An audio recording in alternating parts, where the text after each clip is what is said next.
eu queria, nessa noite, compartilhar um texto que eu tive durante a semana, numa devocional, que me ajudou a ver mais ou menos o que Jesus pode ensinar para como a gente viver em meio a esses dilemas atuais.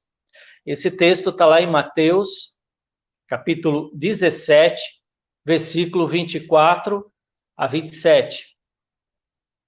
Mateus, Evangelho de Mateus, capítulo 17, do versículo 24 até o versículo 27.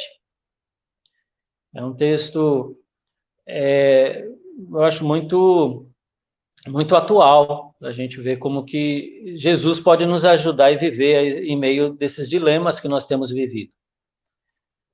Mateus 17, 24 a 27 diz assim: Quando Jesus e seus discípulos chegaram a Cafarnaum, os coletores do imposto de 2 dracmas vieram a Pedro e perguntaram: O mestre de vocês não paga o imposto do templo? Sim, paga, respondeu ele. Quando Pedro entrou na casa, Jesus foi o primeiro a falar, perguntando-lhe: O que você acha, Simão? De quem os reis da terra cobram tributos e impostos? De seus próprios filhos ou dos outros? Dos outros, respondeu Pedro. Disse-lhe Jesus: Então os filhos estão isentos. Mas, para não escandalizá-los, vá ao mar e jogue o anzol. Tire o primeiro peixe que você pegar, abra-lhe a boca, e você encontrará uma moeda de 4 dracmas. Pegue-a e entregue a eles para pagar o meu imposto e o seu. Amém. Essa história é uma história muito interessante, que só tem no Evangelho de Mateus, e que mostra muito do costume ali da época, e que o momento que Jesus viveu é um momento onde haviam leis, e haviam políticas, e havia interesses próprios, e havia muita disputa para que cada um convencesse os outros, como em todo momento da história, né? Mas Jesus, ele age de uma maneira muito diferente, nos dá uma lição muito interessante sobre como viver no meio desses dilemas, né? Inclusive os dilemas atuais que nós vivemos hoje. O primeiro dilema que a gente percebe nessa passagem é o dilema entre o posicionamento pessoal e o posicionamento de Cristo, de Jesus. Aquele posicionamento que seria aquilo que Jesus faz, né? Interessante que a gente chama isso de posicionamento cristão, mas muitas vezes não é o de Jesus, é mais aquilo que nós entendemos como cristianismo, que reflete mais a nossa ideologia, o nosso pensamento, a nossa perspectiva, do que realmente aquilo que Jesus pensa.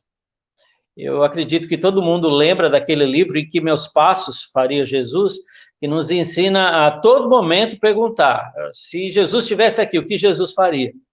Eu acredito que até às vezes a gente faz isso.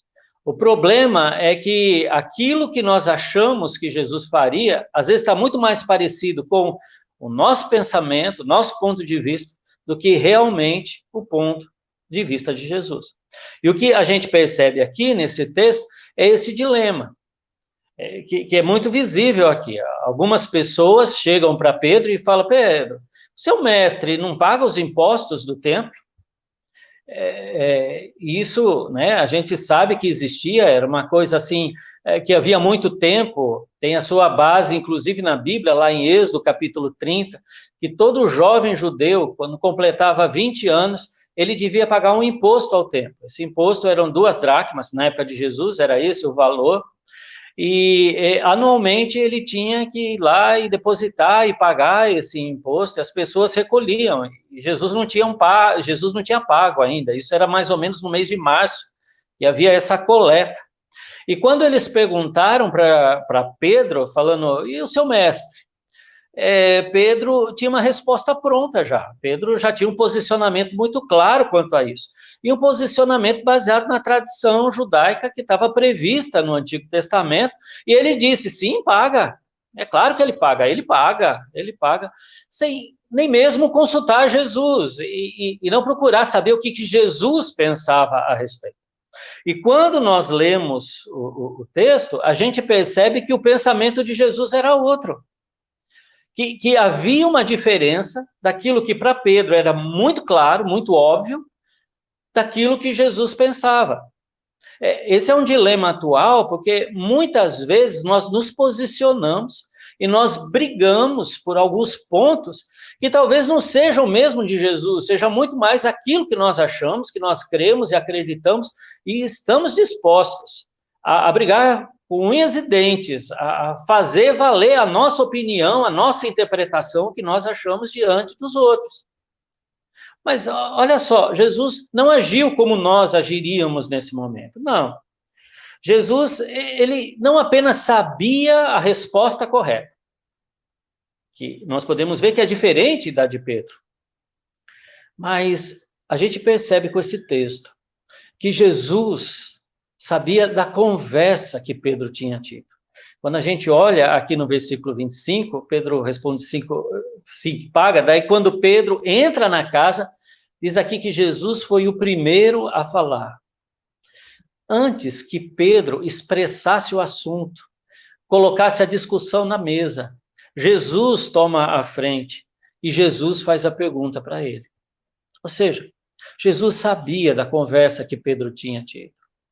Jesus sabia dos pensamentos de Pedro, dos argumentos de Pedro, o que estava no coração de Pedro, a posição dele antes mesmo que ele falasse. Irmãos, isso mostra que para Jesus, a minha vida, a tua vida é muito mais importante do que o seu posicionamento. Os seus relacionamentos, a sua interpretação que está no teu coração, é muito mais importante do que a tua ideologia. E Jesus chega e fala com Pedro, e começa o diálogo aqui no versículo 25, dizendo, o que você acha, Simão? E Jesus dá uma nova perspectiva. E Jesus fala, olha, de quem que os reis cobram os impostos? Eles cobram da sua própria família, dos seus filhos ou dos outros? E Jesus teve a resposta, e Pedro teve a resposta, né, que deu a Jesus uma resposta muito óbvia. Ela falou, é lógico que dos outros, porque os filhos, o reino é deles, faz parte dos reinos, eles não devem pagar tributos ou impostos. Na verdade, os impostos são pagos para que eles possam gerir. E a gente percebe que em Jesus nós podemos encontrar uma perspectiva divina mais ampla, mais profunda e mais verdadeira que a minha. Às vezes nós somos muito rápidos para responder, para arguir, para discutir, mas nós esquecemos que existe uma perspectiva, uma visão diferente, que muitas vezes nós não entendemos. Muitas vezes nós não assimilamos, porque geralmente precisamos de outras pessoas para conseguir enxergar numa perspectiva nova e diferente. E quando Jesus pergunta para Pedro, Pedro, o que você acha? Eu acho que isso fez com que Pedro abaixasse as armas, que Pedro pudesse olhar além daquilo que ele via e pudesse entender e interpretar de outra maneira. Meus irmãos, nesses momentos que nós vivemos e que nós somos levados, muitas vezes, a digitar rápido uma resposta, às vezes até assassinar a gramática para que a gente possa responder na velocidade do nosso pensamento aquilo que nós queremos falar para as pessoas, defendendo as nossas opiniões. Talvez seja o momento de parar um pouco e ouvir Jesus dizendo para nós, olha, na verdade, o que é que você acha? Será que você consegue enxergar um pouco além daquilo que está à sua frente? Aquilo que os outros pensam, os outros defendem? Aquilo que você vê na televisão, no rádio, nos jornais, aquilo que você ouviu falar de outras pessoas. Eu acredito, irmãos, que se a gente não agir tanto por impulso, como diz Salomão ali em Provérbios, se a gente estiver mais pronto para ouvir do que falar, talvez a gente possa aprender e aprofundar muito mais as coisas que Deus tem para nós. Deixa eu dizer uma coisa que eu aprendi com esse texto. Não existe nenhum posicionamento que seja mais importante do que o próprio Jesus. Não existe nenhuma ideologia, não existe nenhuma interpretação, uma hermenêutica que seja melhor ou mais importante do que Jesus, que vale a pena você morrer por ela ou até lutar por ela. Jesus é o único que consegue ampliar nossa mente, o nosso coração para ver além. Quando Pedro estava discutindo, ele estava discutindo com aqueles coletores de impostos do templo coisas mundanas, terrenas, necessárias, que são impostos, mas coisas para um templo terreno. Jesus, quando falou com Pedro, falou numa perspectiva muito superior. Falou na perspectiva daqueles que são filhos do rei, uma família que está ali e que veio para reinar. Irmãos, as coisas deste mundo, elas existem, nós estamos sujeitos a viver debaixo de regras, de leis e de impostos e de tudo mais. Mas a gente não pode esquecer a perspectiva. Nós somos filhos do Rei, nós somos de Jesus. Nós não precisamos nos gladiar, lutar, machucar com argumentos, quando existe algo muito mais profundo do que isso. Algo que só Deus pode dar e providenciar e suprir no nosso coração. Existe um outro dilema aqui no versículo 27, muito interessante. Porque no versículo 27, mesmo Jesus tendo uma outra perspectiva, um outro argumento, uma outra posição, a posição correta. Jesus diz assim no versículo 27, mas para não escandalizá-los, vá ao mar e jogue o anzol. É o dilema entre você estar certo e você não escandalizar, você não ofender as outras pessoas. Jesus tinha toda a razão, mas ele prefere pagar o imposto para não escandalizar aquelas pessoas. Sabe, irmãos, na maioria das discussões que nós vemos e que muitas vezes nos envolvemos nelas, a nossa grande preocupação é quem está certo. E nós queremos usar a maior quantidade de fatos, de argumentos, de lógica para defender a nossa posição, o nosso lado. Algumas pessoas acabam usando até fake news, coisas que não têm uma base verídica. Às vezes não conhecem a fonte, mas infelizmente nós somos capazes de transmitir uma mentira em nome do nosso argumento, em nome do nosso lado, da nossa posição, daquilo que nós pensamos. Jesus não. Para Jesus, ele sabia que estava certo, mas ele não estava disposto a discutir nem com Pedro, nem com ninguém, os detalhes, os argumentos, a posição, a lógica, o raciocínio, não. Jesus diz para Pedro, Pedro, vai lá e paga aquele imposto. Na verdade, eu não quero escandalizá-los, eu não quero ofendê-los. Eu não quero ser um estorvo para eles neste momento, porque existem coisas muito mais importantes. E Jesus abre mão dessa discussão entre estar certo ou não, porque sabia que havia coisas mais importantes. E as coisas mais importantes eram pessoas que precisavam ser salvas.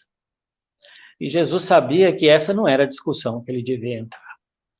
Haviam pessoas ali que estavam cegas, e essa cegueira impedia de que elas conhecessem a verdade, o Rei dos Reis, o Senhor Todo-Poderoso. Haviam pessoas enfermas ali, e essa enfermidade acabava com a vida delas, e elas precisavam de alguém que tinha o poder para curá-las. Precisavam de alguém que pudesse confortar o coração delas, de dar esperança, e principalmente salvar a vida delas. E para Jesus, a lista de prioridades dele, isso era muito mais importante do que ganhar uma discussão. Lucas 4 começa dizendo, no chamado de Jesus, quando o Espírito desce sobre ele, que o Senhor o ungiu sobremaneira, e que o Senhor colocou o Espírito dele sobre Jesus, para que ele pregasse o Evangelho aos cativos, desse liberdade a esses cativos, que ele pudesse libertar aqueles que estavam presos, dar vista àqueles que estavam cegos, apregoar o ano aceitável do Senhor, as boas novas, o Evangelho que ele poderia dar. Essa era a prioridade de Jesus. Sabe, irmãos, muitas vezes, quando nós entramos em algumas discussões, a gente precisa repensar, será que isso é exatamente uma prioridade para o reino de Deus? Ou será que é uma maneira para mostrar para os outros que eu estou certo, que eu sou inteligente, que eu sei articular, que eu sou razoável? Porque, irmãos, às vezes vale a pena você abrir mão de estar certo, para que você possa ganhar a vida do seu irmão. É isso que Paulo diz muitas vezes. Essa deve ser a nossa prioridade, ganhar a vida do nosso irmão. Para Jesus, o amar é muito mais importante do que estar certo. Né? A gente vê isso na parábola do bom samaritano. É só lembrar que esse bom samaritano era bom, mas era um samaritano.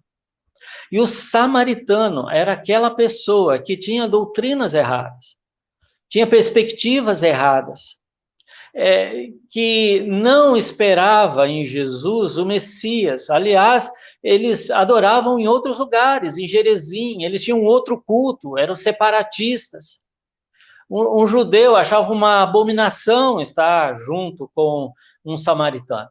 Nós conhecemos essa problemática em toda a Bíblia, mas Jesus é aquele que fala que o sacerdote passou de largo quando havia uma pessoa que precisava, um levita também não deu atenção para ele, mas foi um samaritano que amou o seu próximo.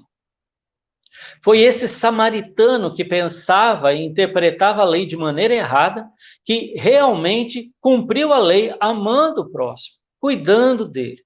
E Jesus, usando esse exemplo para os judeus, eu acredito o reboliço que causou. Não é à toa que ele foi crucificado, porque ele ganhou muitos inimigos com isso. Isso, na verdade, era uma abominação, porque para todos os samaritanos estavam errados.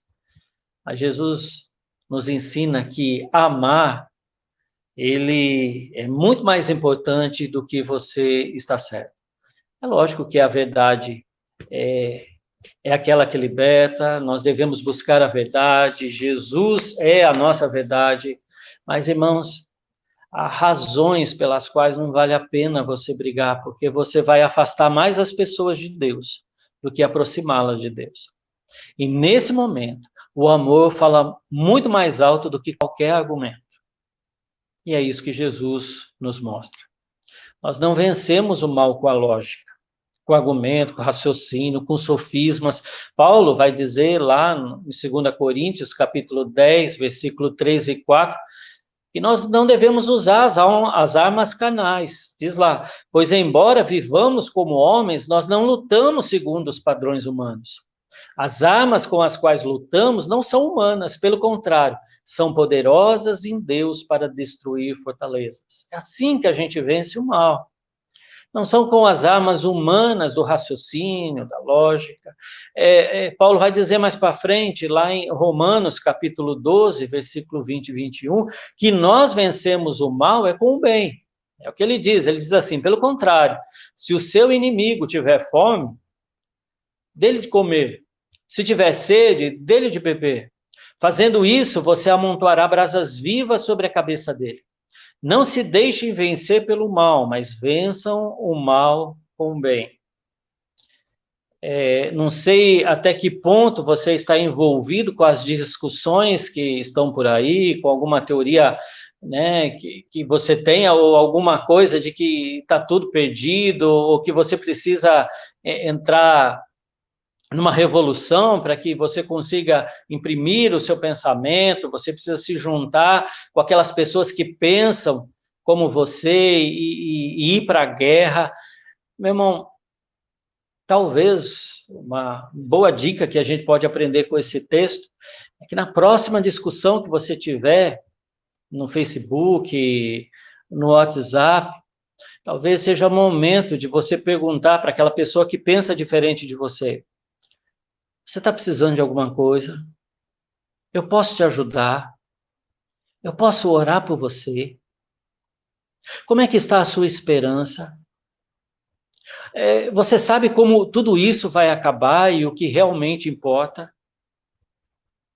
É assim que nós devemos tratar os nossos inimigos, inclusive aqueles que nós convivemos virtualmente, através das mídias.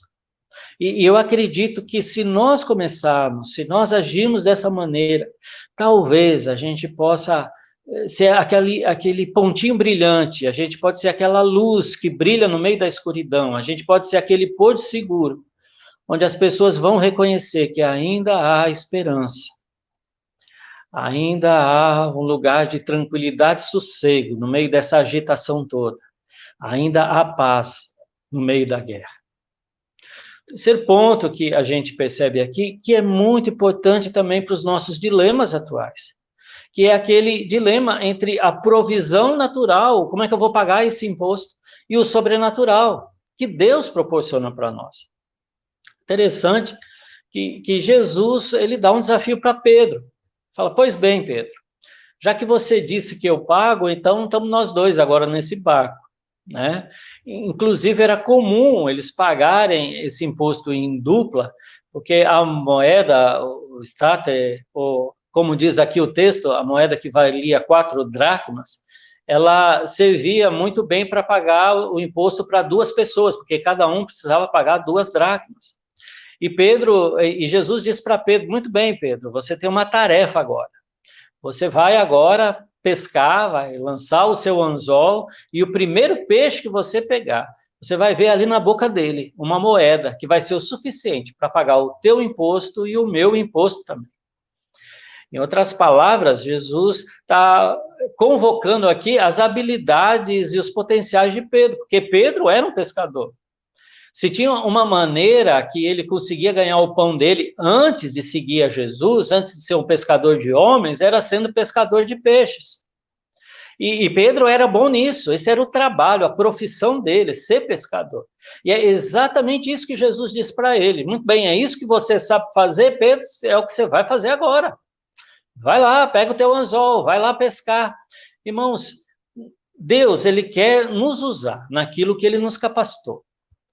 Sabe, na nossa profissão, nos nossos talentos, se tem uma maneira de nós nos realizarmos, é através daquilo que fazemos, para o louvor e para a glória de Deus.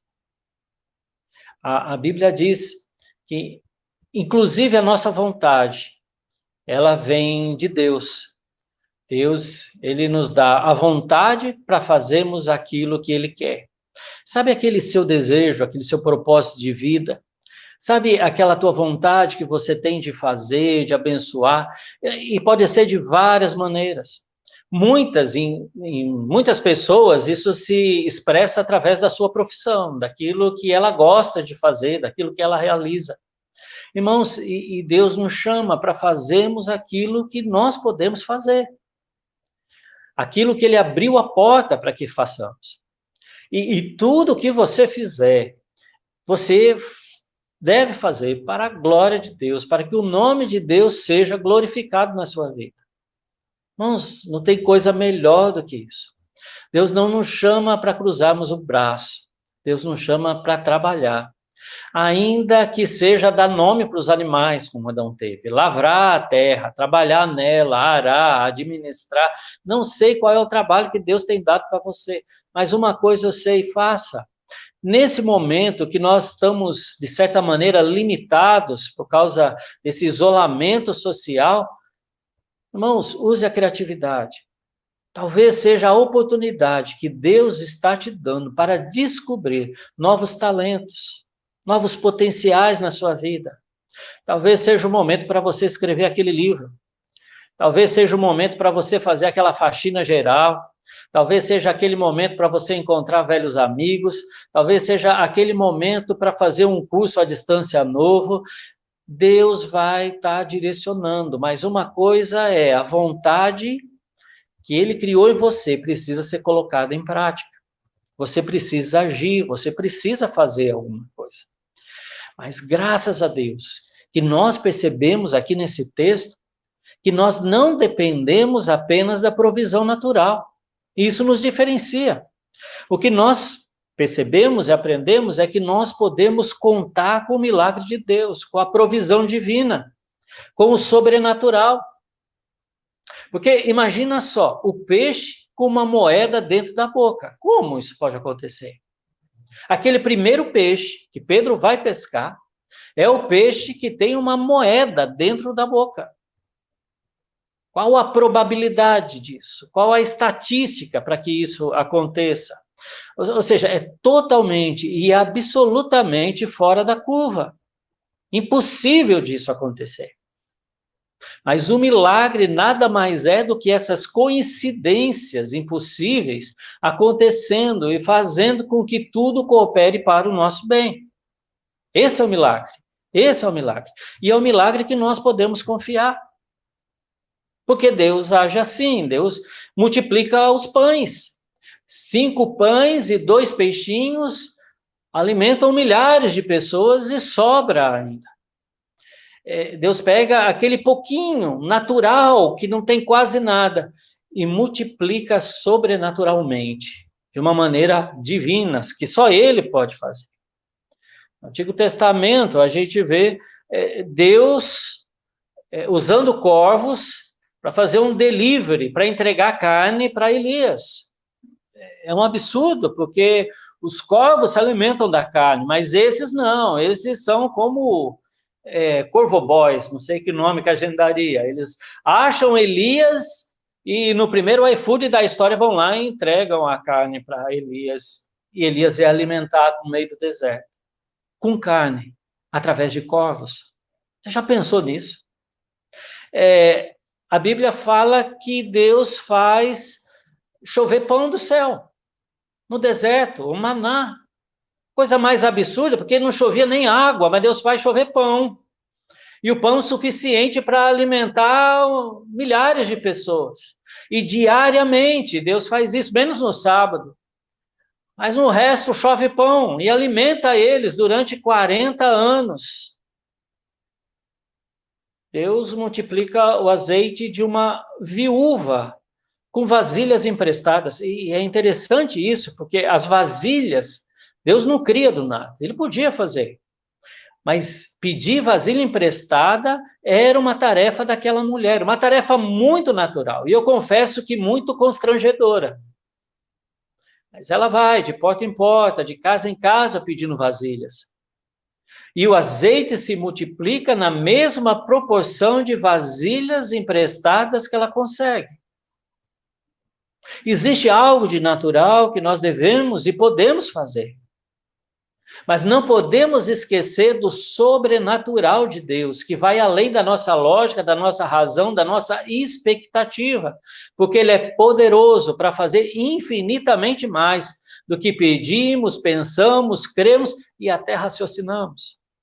Nosso Deus é assim, Deus nos surpreende. Deus sempre faz de uma maneira diferente do que a gente nem imagina.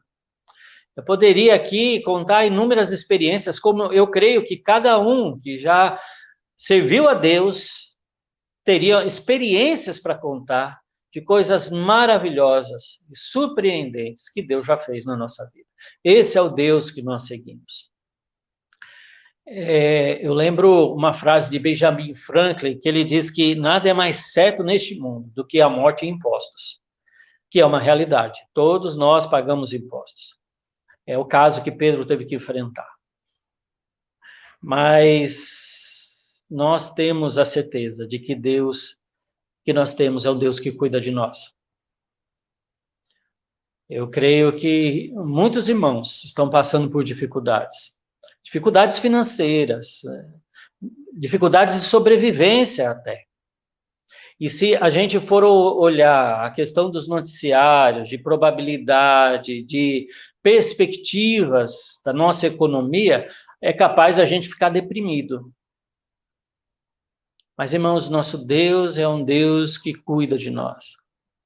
Ele não apenas tem a resposta certa, mas Deus tem e sabe tudo aquilo que nós necessitamos. E Ele nos satisfaz, Ele nos surpreende. Nós podemos ter dilemas, mas viver estes dilemas na companhia e na perspectiva de Jesus faz toda a diferença. E é o que eu queria deixar para você nessa noite. Eu não sei se você, como eu, tem passado por esses dilemas. Dilemas que têm tomado a nossa atenção, que têm influenciado nossos pensamentos, às vezes até abatido nosso coração. Porque muitas vezes nós estamos no meio desse tiroteio e a gente olha para o lado e não vê um lugar aprazível, um refúgio secreto que a gente possa ali descansar a nossa alma. Saiba de uma coisa, Jesus está atento a você. Da mesma maneira que ele esteve atento a Pedro. Da mesma maneira que, mesmo não estando lá, ele sabia dos encontros, das falas, das conversas de Pedro. Ele sabia como estava o coração de Pedro nisso. E mesmo ele tendo a resposta certa, e Pedro não ter acertado completamente essa resposta, não importava. O que Jesus queria é que a mente de Pedro fosse ampliada, que os pensamentos fossem ampliados, que Pedro pudesse perceber que ele não era só um pagador de impostos, mas ele era um filho do reino. Ele era muito mais do que isso. E que Jesus era capaz de provar isso, providenciando o dinheiro necessário que ele tinha para pagar as suas obrigações, os seus impostos, aquilo que ele precisava neste mundo terreno. E Jesus fez um milagre. E ele está disposto em fazer na minha vida e na tua vida também. E, meu irmão, o que eu desejo é que esse milagre se realize em você. Essa segurança, essa certeza de que quando eu estou na companhia de Jesus, olhando na perspectiva dele, não importa o dilema, eu tenho a ele. Jesus é muito maior, é muito melhor. Ele é o que vale a pena. Talvez as discussões não. As discussões talvez nem acabem. Mas Jesus colocou um ponto final, amando o mundo de tal maneira, mas de tal maneira, que deu o seu Filho, Jesus, para que todo aquele que nele crê não pereça, mas tenha a vida eterna.